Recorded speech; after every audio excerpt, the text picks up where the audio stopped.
Matthew chapter 14, starting in verse 22. Immediately afterwards, he compelled the disciples to get into the boat and go to the other side ahead of him, while he sent the crowds away. After he had sent the crowds away, he went up on the mountain by himself to pray. And when it was evening, he was there alone. But the boat was already a long distance from the land, battered by the waves, for the wind was contrary. And in the fourth watch of the night, he came to them, walking on the sea. When the disciples saw him walking on the sea, they were terrified and said, "It's a ghost." And they cried out in fear. But immediately Jesus spoke to them, saying, "Take courage, it is I. Do not be afraid." Peter responded and said to him, "Lord, if it is you, command me to come to you on the water." And he said, "Come." And Peter got out of the boat and walked on the water and came toward Jesus. But seeing the wind, he became frightened. And when he began to sink, he cried out, saying, "Lord, save me." Immediately, Jesus reached out his hand and took hold of him and said to him, "You of little faith, why did you doubt?" When they got into the boat, the wind stopped. And those who were in the boat worshipped him, saying, "You are truly God's Son." When they had crossed over, they came to the land at Gennesaret. And when the men of the place recognized him, they sent word into all that surrounding region and brought to him all who were sick. And they pleaded with him that they might just touch the border of his cloak, and all those who touched it were cured. For those of us, which I assume is everyone in this room at least, who know this story, we know it by the title, Peter Walking on the Water. However, this is a misleading title, because the climax of this story, of this passage, is not Peter walking on the water. It's Jesus saving Peter from drowning in the water. And how we title this story shows us something about all of us. That we really like to put on our rose-colored glasses when we tell ourselves the stories of our lives. Because most of the time, life, for me at least, feels more like sinking than it does walking on water. I can tell you the hardest 2 years of my life was when my family and I lived in Mobile. And I would tell you it was because running a business was hard, or I had to deal with a lot of hard-headed people and clients. But really, it was because I was searching for fulfillment and finding none. I would not admit to myself that I was sinking. And Peter did something that took me a long time to learn. That the moment Peter started sinking, he cried 3 words, "Lord, save me." And it took me years to finally come to that point, because I would just keep trucking on, that I just pretended I could swim and do it all on my own. It wasn't until we moved to Graysville, when I was days, maybe even hours, for being consumed by the pressures of life and drowning in the sea that I definitely could not swim in much longer. And finally, I cried out 3 words of my own. "Lord, use me." And it was when I let go and learned from Peter finally that there's going to be waters that I'm not going to be able to overcome, and winds that are going to blow way too hard for me to stand on my own. So today, we're going to learn that lesson of rather than spending years pretending we can swim. Learning from Peter of not only when to step out, but also when to cry for help.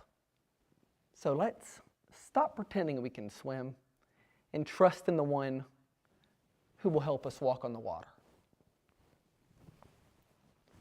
So we look at this and we're like, well, Austin, Jesus tells Peter, even though he did cry out, because we like to commend him by titling it Peter walking on the water, and I just, again, commended him at least for crying out, that Peter had little faith. Jesus told him so.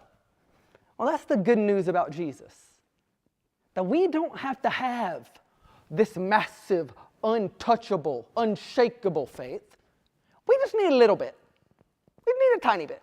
Because even though Jesus told Peter and the disciples, you of little faith, Peter still walked on the water, at least a few steps, and he still calmed the storm.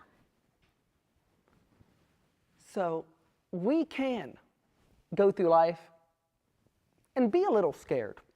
We can admit we're terrified even.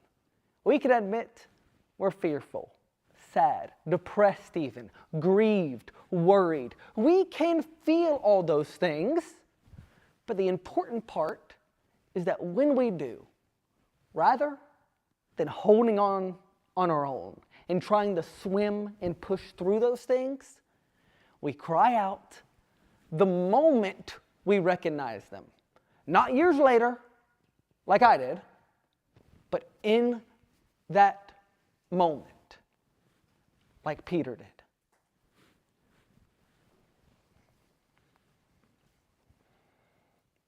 And a lot of the times, just like the disciples did, they were really hoping, at least, probably in the back of their minds, that Jesus was going to show up at some point.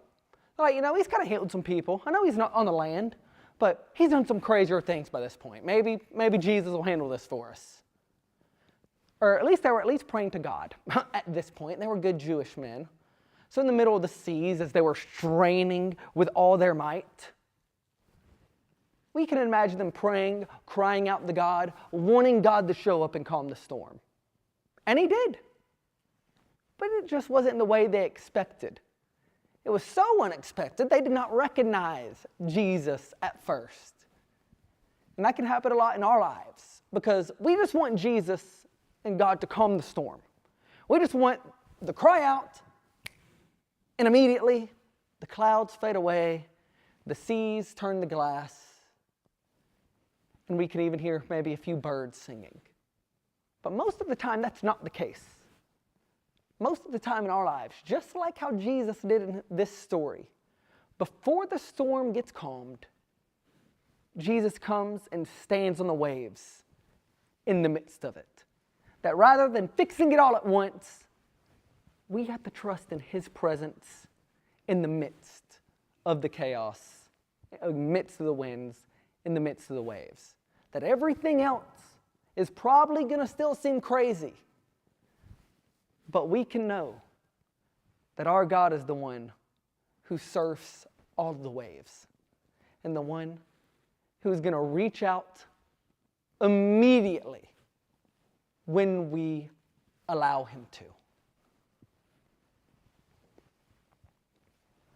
So what does it look like for us to cry out? What does it look like maybe in most of the other sermons you've heard, to step out of the boat? When do we do which?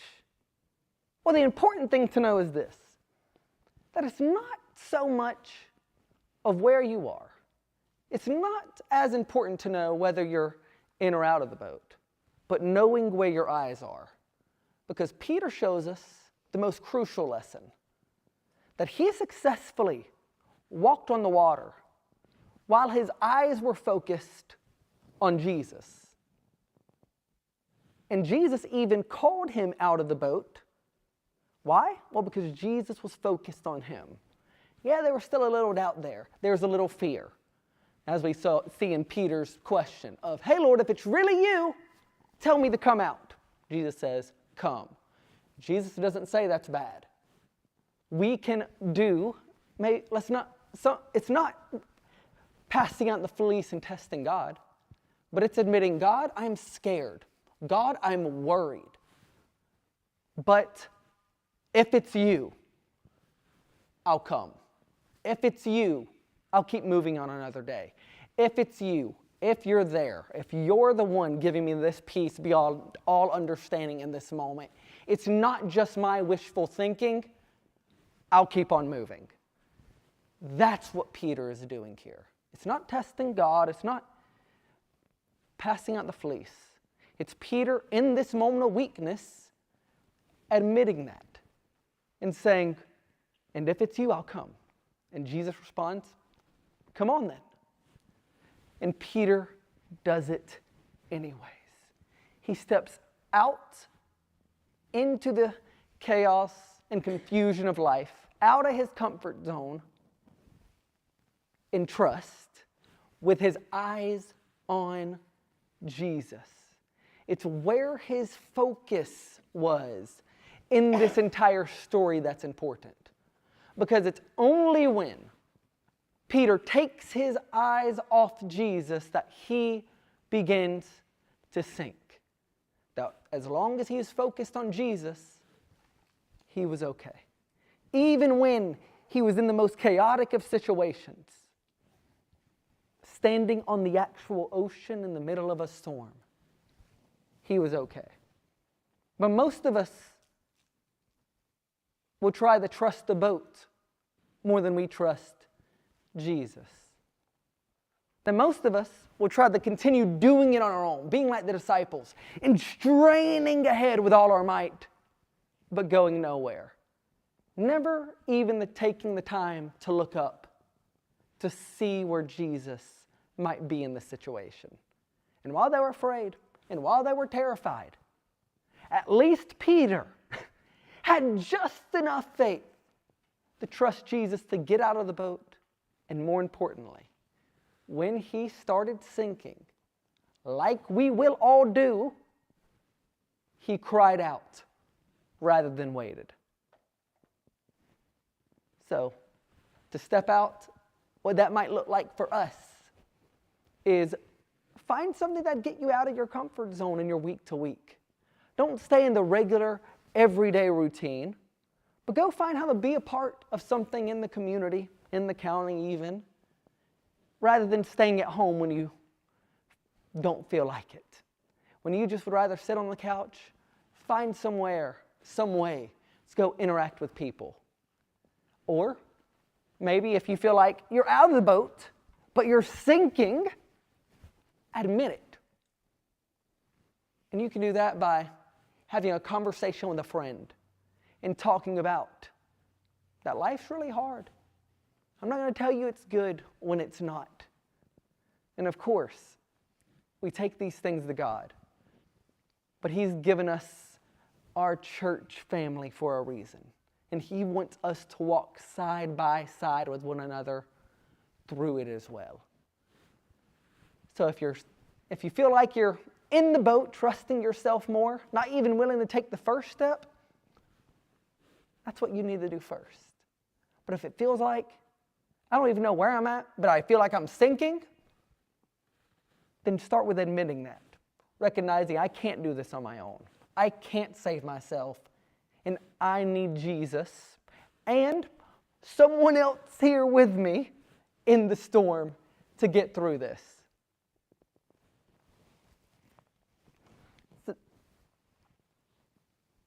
And as you're doing this with God, in your day-to-day, if you feel like if you're like, I'm just so disoriented right now, all I know is I'm in the storm.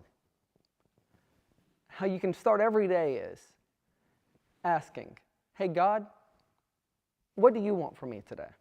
Life is crazy, it's chaotic, it's hard. I have 3 different doctors telling me 4 different things. My finances are a little shaky, and really, I just don't know what to do. Everything might seem good, but the storm you're dealing with is, I just don't know what I'm going to do with the rest of my life. I don't know what I'm supposed to do every day. No matter which of those situations you're in, no matter what your storm looks like, you can take to God every morning this simple question: what do you want from me today? Where do you want me to go? What do you want me to do? Start there. And then, whatever anxiety you have about the day, normally that's the first thing we wake up with. If I'm worried about finances for some reason, in the times of my life where those were very slim, that was the first thing I thought about.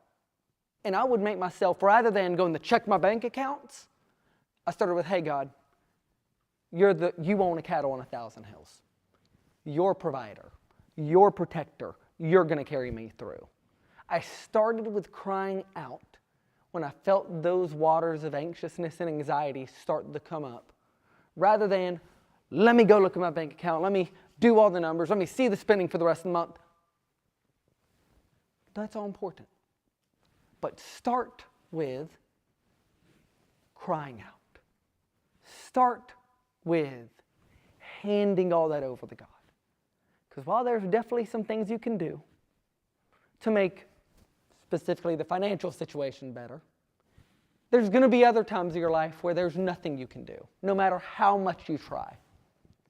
And rather than asking, how do I control this situation? How do I swim in this situation? Let's ask, where is Jesus in this situation? Have I invited him in? Or is he standing on the waves of this storm, waiting for me to cry out?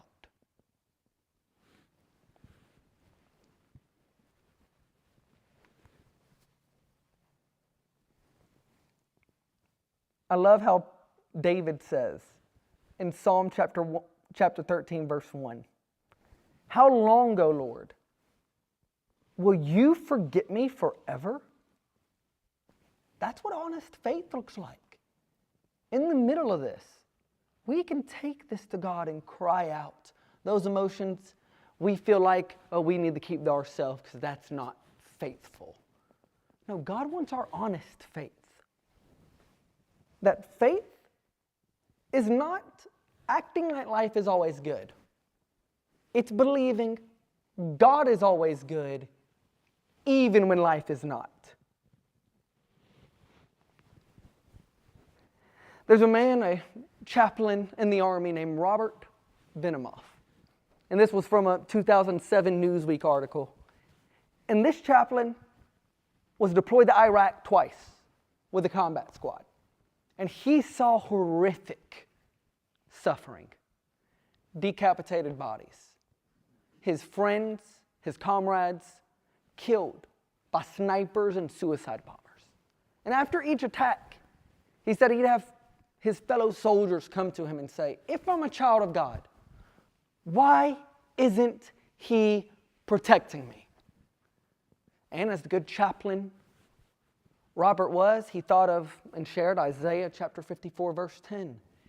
Though the mountains shake, my unfailing love will never be shaken.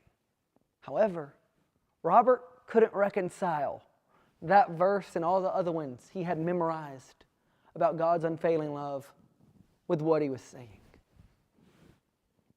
He wrote that I'm doing more memorial services than preaching. I feel numb. And after another memorial service, in his journal he wrote,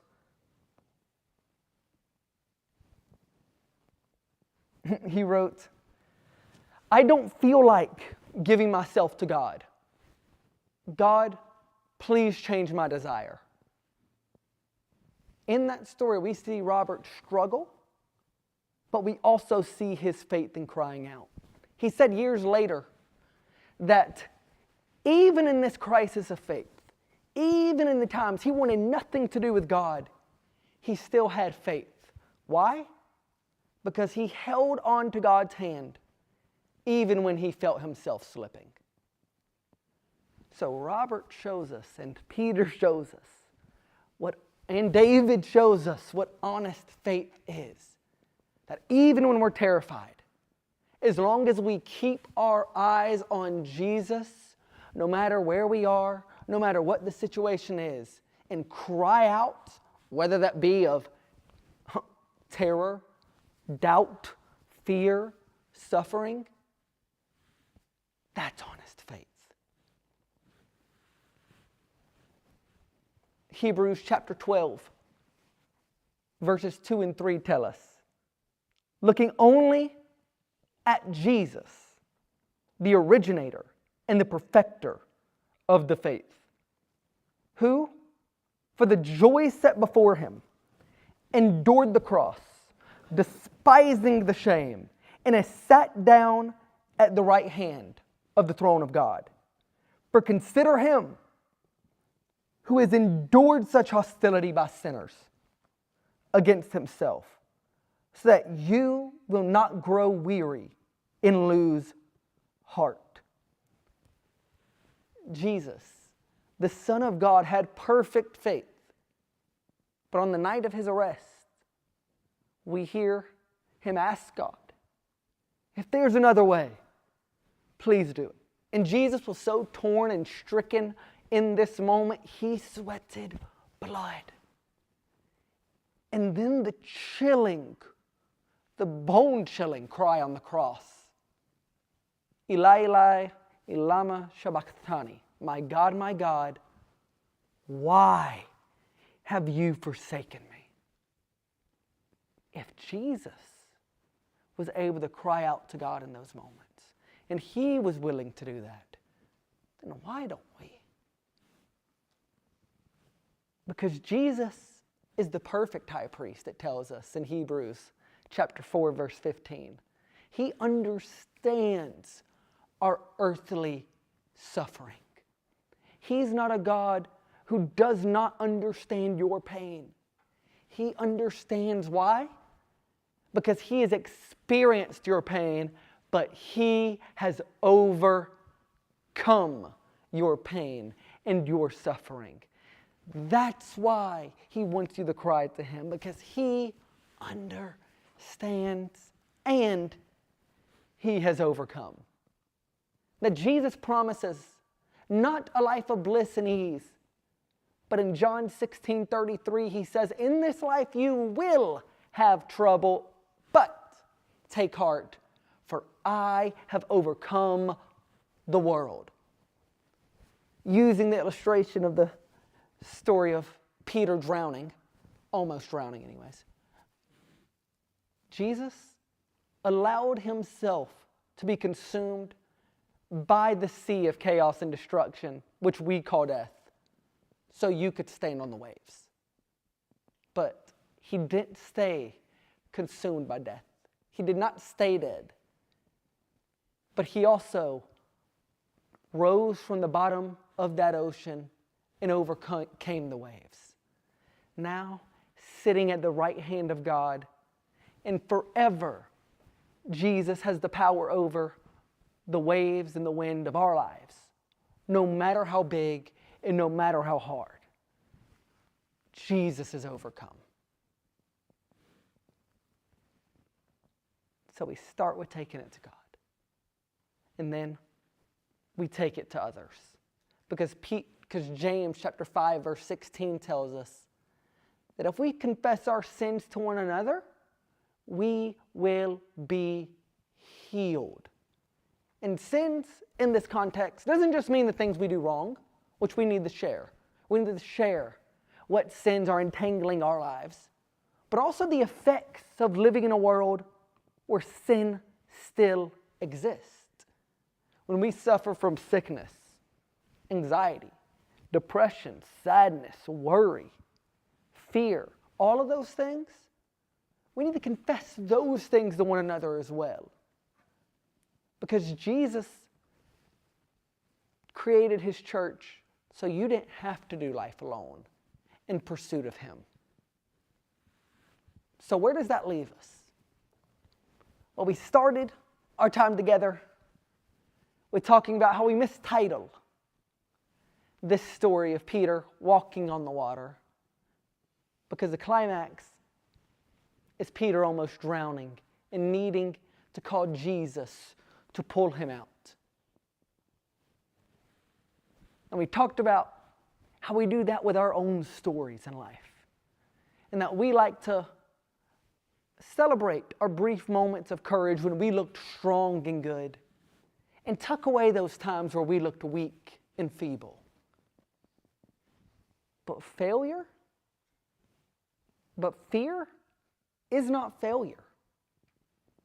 Actually, when we're in those times of fear, of terror, even like the disciples, this is when genuine faith shows up, when we have the faith to cry out. Because a faith untested is really no faith at all. That it's only when we experience these times where we're scared, where we're fearful, that we get to know, do we really believe what we say?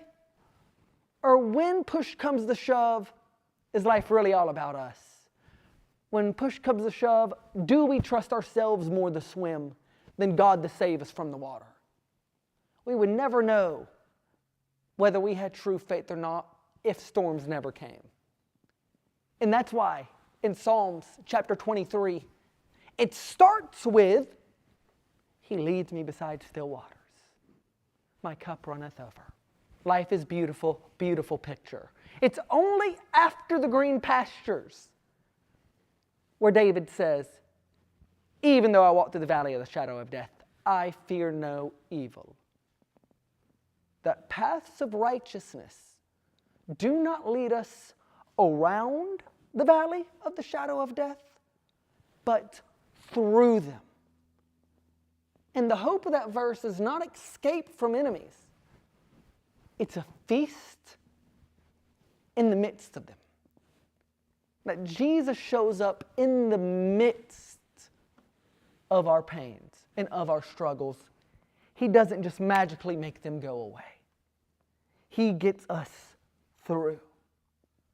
And that's why our hope is not the absence of storms, but it's the one who immediately reaches out when we call for help and pulls us up from the raging waves. Let's pray.